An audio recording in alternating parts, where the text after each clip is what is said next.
June 22nd, 1947. A basement apartment on 141st Street, 4:15 in the morning. Marcus "Red" Williams sat tied to a wooden chair, his wrists bound with rope, his mouth gagged with a torn piece of shirt. Blood dripped from his nose where Bumpy Johnson had struck him twice. On a small table in front of Red sat a glass bottle, dark brown, unmarked, filled with liquid that wasn't water. Bumpy stood 3 feet away holding a pistol in his right hand and a folded piece of paper in his left. The paper was a receipt, $30,000, signed by Red. Payment from the Genovese family for information about Bumpy's heroin shipments, his safe houses, his distribution network. Red had been Bumpy's best friend for 18 years, had stood beside him in fights that should have killed them both, had been trusted with secrets that could destroy empires. And Red had sold all of it for $30,000. Bumpy unfolded the receipt slowly, read it out loud, every word, every detail. Red's eyes filled with tears, not from pain, from the understanding that there was no explanation that would save him, no apology that would matter. Bumpy set down the pistol, picked up the bottle, walked toward Red. What happened in the next 6 minutes wasn't just execution, it was the death of trust, the end of friendship. The moment Bumpy Johnson learned that loyalty was a fantasy and survival meant being willing to poison the people who once mattered most. Bumpy Johnson had learned about betrayal early. Grew up in South Carolina watching sharecroppers steal from each other just to survive another season. Moved to Harlem at age 12 and watched men turn on their partners for pocket change. Spent time in Sing Sing where informants lived longer than the loyal. By 1947, Bumpy was 42 years old and had survived 2 decades in a world where betrayal was currency. He had built his organization carefully, kept circles tight, shared information only when necessary, trusted almost nobody. But Marcus Williams had been different. Red wasn't just an associate, he was family, had been there since the beginning. Since Bumpy was just another street kid trying to survive. Since before the money, before the power, before the reputation.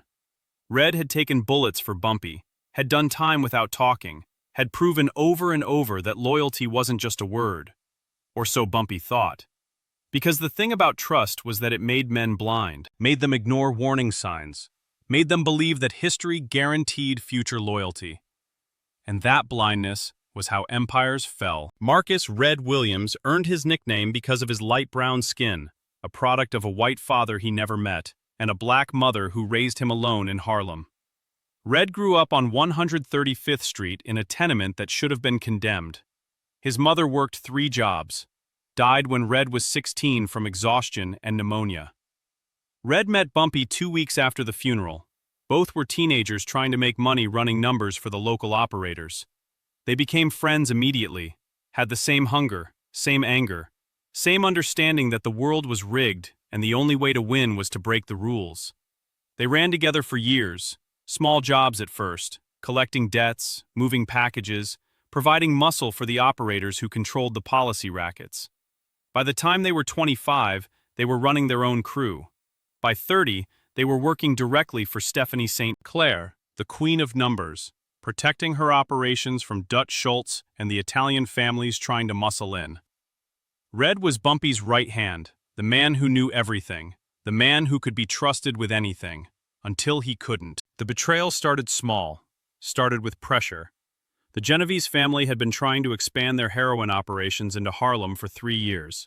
They needed routes, needed distribution networks, needed to know who controlled what and where the weak points were. They tried buying information from low-level dealers, got nothing useful.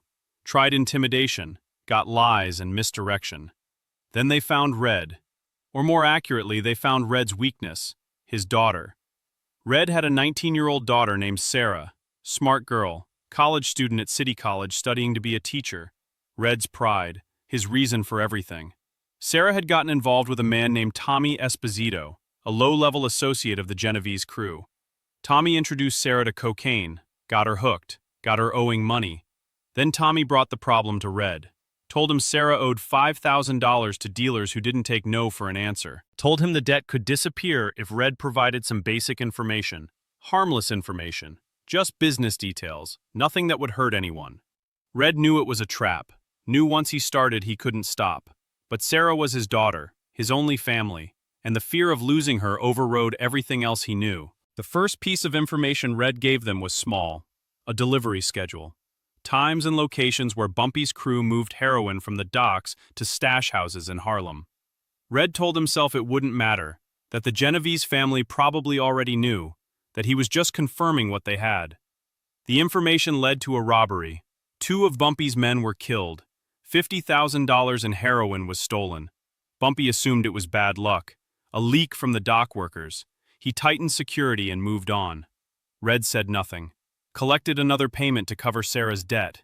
But the debt never disappeared. It grew. Because that was how leverage worked. Once they had him, they owned him. They demanded more information. Routes, safe houses, names of corrupt cops on Bumpy's payroll, weaknesses in the distribution network. Red provided all of it, told himself he had no choice, that he was protecting Sarah, that Bumpy would never find out. But betrayal always surfaced, always left traces, always got exposed. Bumpy started noticing patterns. Too many coincidences. 3 more robberies in 4 months, all hitting locations only a handful of people knew about. A federal raid on a stash house that should have been invisible. 2 of his dealers arrested with evidence that seemed too precise, too detailed. Someone was talking, someone close. Bumpy didn't want to believe it could be Red. Investigated everyone else first. Tortured a dealer who turned out to be clean. Had 2 dock workers killed for suspected collaboration. Kept coming back to Red but couldn't accept the possibility. Couldn't reconcile 18 years of loyalty with betrayal. Then Bumpy's connection inside the Genovese family. A capo named Sal Maroney, who owed Bumpy a favor from years earlier, sent word. Sal said the family had someone inside Bumpy's organization. Someone high up. Someone feeding them everything. Sal didn't have a name but said the payments were being made in cash. $30,000 total over 6 months. And the payments were being picked up in person at a bakery in Little Italy every 2 weeks. Bumpy sent 2 men to watch the bakery. Waited 3 days. On the 4th day, Marcus Williams walked in at 11 in the morning, walked out 20 minutes later with an envelope. Bumpy's men followed Red back to Harlem, watched him stop at an apartment on 143rd Street, not his home, not a known safe house, just a random apartment that Red entered with a key. The men reported back to Bumpy, told him what they saw. Bumpy didn't respond, didn't show emotion, just sat in his office above a pool hall on 140th Street and stared at the wall. Willie Patterson and James Thompson, his most trusted enforcers after Red, stood nearby waiting for orders. Bumpy finally spoke. Told them to grab Red, bring him to the basement apartment on 141st Street, make sure nobody saw, do it quiet. Willie asked if Bumpy was sure. Bumpy didn't answer, just looked at Willie with eyes that had gone cold. Willie nodded, grabbed quick, left to find Red. They found him 2 hours later at a bar on Lenox Avenue. Red was drinking alone. Looked tired. Looked like a man carrying weight he couldn't put down. Willie and Quick sat down on either side of him, didn't say anything, just sat. Red knew immediately, knew by the way they positioned themselves, knew by the silence, knew by the look on Willie's face. Red started to speak. Willie told him to finish his drink. Red drank it slow, trying to buy time, trying to figure out if there was any move that ended with him walking out alive. There wasn't. Willie stood up, told Red to come with them. Red asked where. Willie didn't answer. Quick put a hand on Red's shoulder, not rough, almost gentle. Red stood up, walked out of the bar between them, got into a car parked at the curb. The drive to 141st Street took 8 minutes. Nobody spoke. Red stared out the window at Harlem passing by, the streets where he grew up, where he built his life, where he was about to die. The basement apartment was empty, except for a wooden chair, a small table, and Bumpy Johnson standing in the corner. Red walked in and saw Bumpy's face, saw the coldness, saw the betrayal reflected back. Red tried to speak, tried to explain. Bumpy told Willie to tie him up. Willie and Quick forced Red into the chair, bound his wrists, bound his ankles, gagged his mouth. Red struggled, tried to fight, couldn't. The rope was too tight. The gag muffled his screams. Bumpy walked to the table, picked up the folded receipt, showed it to Red. $30,000, signed receipts from the Genovese family. Documentation of every payment, every piece of information sold, every betrayal documented in ink. Red's eyes went wide, started crying. Not from fear of death, from shame. From the realization that he had been caught. That the secret he thought he was hiding had been laid bare. That 18 years of friendship were being destroyed by a piece of paper. Bumpy read the receipt out loud. Every transaction, every date, every amount. His voice was calm, almost conversational, like he was reading a grocery list instead of evidence of the worst betrayal he had ever experienced. When he finished, Bumpy folded the paper and put it in his pocket, picked up the bottle from the table. The liquid inside was cyanide mixed with whiskey to mask the taste. Enough to kill a man in minutes, enough to make it painful. Bumpy had prepared it himself 2 hours earlier, had measured the poison carefully, had thought about Red with every drop, about the years they spent together, about the times Red had saved his life, about the trust that had been absolute, about how that trust had been sold for $30,000. Bumpy walked toward Red holding the bottle. Red shook his head violently, tried to scream through the gag, tried to plead with his eyes. Bumpy removed the gag. Red immediately started talking, started begging, said he had no choice, said they threatened Sarah, said he was trying to protect his daughter, said he never wanted to betray Bumpy, said he would do anything to make it right. Bumpy listened without expression. When Red finished, Bumpy spoke.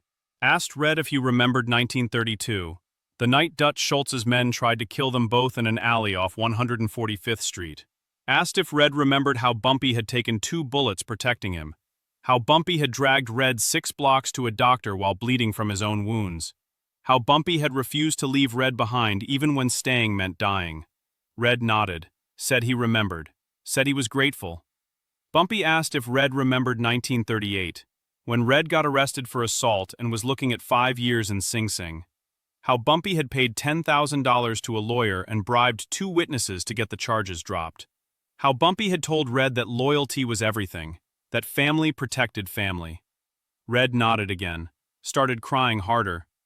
Bumpy asked Red if $30,000 was worth more than 18 years, worth more than the blood they had shed together, worth more than the trust that had kept them both alive. Red said no, said he made a mistake, said he was weak, said he deserved to die, but begged Bumpy to spare Sarah, to not punish her for his betrayal. Bumpy considered that. Sarah wasn't responsible for Red's choices, wasn't part of the criminal world, was just a girl who made bad decisions and got used as leverage.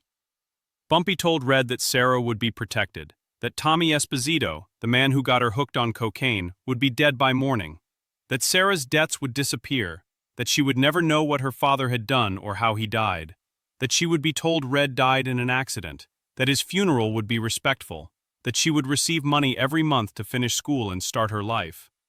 Red sobbed, said thank you, said Bumpy was a better man than he deserved. Bumpy said this wasn't mercy, this was accounting. Sarah's protection was payment for 18 years of loyalty before the betrayal. The debt was balanced, but Red still had to pay for what he had done, had to pay with pain, had to pay with knowing his last moments would be spent choking on poison poured by the man he betrayed. Bumpy unscrewed the cap on the bottle. The smell of whiskey filled the small room.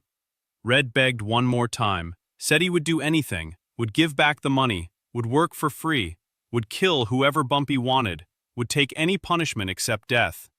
Bumpy shook his head, said the problem wasn't the money, wasn't the information, was the trust.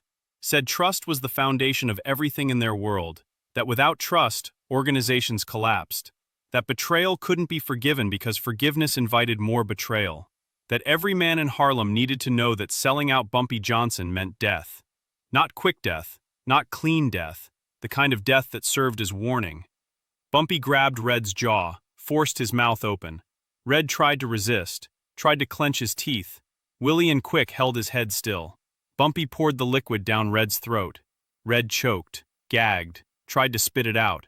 Bumpy kept pouring until the bottle was empty, then stepped back. The poison worked fast. Red's body started convulsing within 30 seconds. His face turned red, then purple.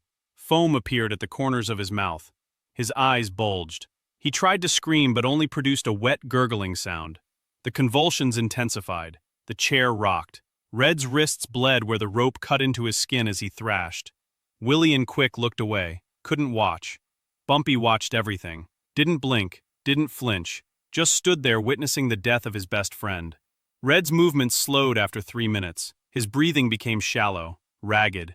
His eyes stayed open, fixed on Bumpy, accusing, pleading, dying.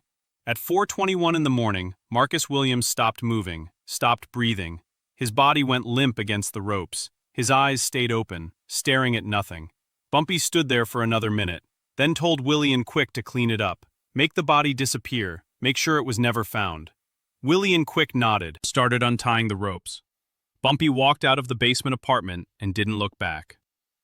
Sarah Williams was told her father died in a car accident 3 days later. The story was that Red had been driving late at night and crashed into a pole on the West Side Highway. The body was too damaged for an open casket.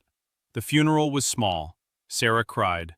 Bumpy attended, stood in the back, never approached Sarah, never spoke to her, just watched, making sure she was okay, making sure the lie held. After the funeral, Sarah started receiving $500 a month, anonymous payments that continued until she graduated college, got her teaching certificate, got married, and moved to Philadelphia. She never knew where the money came from, never knew what her father had done, never knew that Bumpy Johnson had killed her father and then protected her future. That was Bumpy's burden, the weight of maintaining lies that protected the innocent while punishing the guilty. Tommy Esposito was found dead in a dumpster behind a restaurant in Little Italy 2 days after Red died, shot twice in the head. His body was discovered by sanitation workers. The police investigated, found nothing. The Genovese family didn't retaliate, understood that Tommy had crossed a line, had gotten involved in business that wasn't his concern, had created the situation that led to Red's betrayal. Tommy's death was acceptable losses, closing a chapter that had become too complicated. The family backed off their attempts to infiltrate Bumpy's organization, not because they respected him, because they realized the cost of trying to turn his people was higher than the benefit. Bumpy had proven he would kill his best friend to protect his operation. That sent a message louder than any threat. It said there was no one he wouldn't sacrifice, no relationship he wouldn't destroy, no line he wouldn't cross to maintain control. Willie Patterson and James Thompson never spoke about that night. Not to each other, not to anyone. The basement apartment was cleaned thoroughly, bleached, repainted, abandoned. The bottle was smashed and buried. The receipt was burned. The only evidence was memory, and memory in their world was kept locked behind silence. Willie died in 1952 from a heart attack. Quick was killed in a shootout with police in 1948. Both men took the secret to their graves. The only people who knew the full truth were dead, or bound by codes that made death preferable to talking. Red's betrayal became a ghost story in Harlem's underworld, whispered about, never confirmed, used as a warning to young criminals about the cost of disloyalty. The details changed with each telling, but the core remained. Red Williams had betrayed Bumpy Johnson, and Bumpy had personally administered the punishment. The $30,000 Red had been paid was never recovered, assumed to be hidden somewhere, or spent, or given to Sarah before he died. Bumpy didn't look for it, didn't care about the money. The money was irrelevant. The betrayal was what mattered, the breaking of trust, the selling of secrets, the choice Red made to put his daughter ahead of loyalty. Bumpy understood why Red did it, would have made the same choice if positions were reversed. But understanding didn't change the outcome, couldn't change it. Because if Bumpy forgave Red, every other person in his organization would know that family emergencies justified betrayal. That pressure could break the code, that loyalty had limits. And once that idea took root, the organization would collapse. Men would sell information and claim they had no choice, would betray and expect forgiveness, would turn the empire into chaos. So Red had to die. Not because Bumpy wanted him dead, because the structure demanded it, because power required sacrifice, because trust, once broken, could never be repaired. Bumpy carried that night with him for the rest of his life, never spoke about it, never expressed regret, but those who knew him well said something changed after Red died. Bumpy became harder, more isolated, more paranoid. He trusted fewer people, shared less information, kept more secrets, built more walls between himself and everyone around him. Some said he became a better leader because of it, more strategic, more careful, more effective. Others said he became lonely, that killing Red killed part of Bumpy too, that the poison he poured down Red's throat was also poison he swallowed himself. Both things were probably true. That was the cost of leadership in a world built on violence and betrayal. Every decision carried weight. Every action had consequences. Every execution took something from the executioner. The Genovese family learned from the incident. Learned that Bumpy Johnson couldn't be infiltrated, that his inner circle was too tight, that attempting to turn his people resulted in death, not just for the informant, but for the people who recruited them. They shifted strategies, worked around Bumpy instead of against him, negotiated boundaries, respected territories, built an uneasy peace that lasted until Bumpy's death in 1968. That peace was built on the corpse of Marcus Williams, on the understanding that some men would kill their best friends before they would accept betrayal. That loyalty in Bumpy's organization wasn't optional, wasn't conditional, was absolute, and the penalty for breaking it was death administered personally by the man who had been betrayed. Red's daughter Sarah lived to be 78 years old, became a respected teacher in Philadelphia, raised 3 children, never remarried after her husband died in 1985, never knew the truth about her father, never knew that the monthly payments that helped her through college came from the man who killed him, died believing her father had been a good man who loved her and died tragically. That lie was Bumpy's final gift to Red, not forgiveness, just mercy for the innocent. Recognition that Sarah shouldn't pay for her father's sins, that protecting her was the last piece of the friendship that had been destroyed, the last obligation honored before everything else was buried. The basement apartment on 141st Street where Red died was demolished in 1963 as part of urban renewal. The building was torn down, the ground was excavated. Nothing remained of the place where friendship died and loyalty was redefined. But the story remained, passed down through generations of Harlem's underworld, told to young criminals as a lesson about choices and consequences, about the cost of betrayal, about the man who loved his best friend enough to protect his daughter, and cold enough to pour poison down his throat. About Bumpy Johnson, who built an empire on violence and maintained it through calculations that required killing the people who mattered most. About the night trust died and power was preserved through the most brutal act of all, murdering family to save the family business. Marcus "Red" Williams betrayed Bumpy Johnson for $30,000 and the life of his daughter. Bumpy Johnson poured poison down Red's throat with his own hands and then protected that daughter for the rest of her life. Both men did what they thought they had to do. Both paid the price. Red paid with his life. Bumpy paid with the knowledge that the man he trusted most had sold him out. That the 18 years they spent together meant less than money and pressure. That friendship was a luxury he could never afford again. The poison killed Red in 4 minutes, but it poisoned Bumpy for 21 years. Until his own death in 1968, when he collapsed from a heart attack at Wells Restaurant, surrounded by associates but fundamentally alone. Because the night he killed Red was the night he learned that in his world, trust was the most dangerous weakness. And the only way to survive was to become the kind of man who could administer death to the people who once meant everything.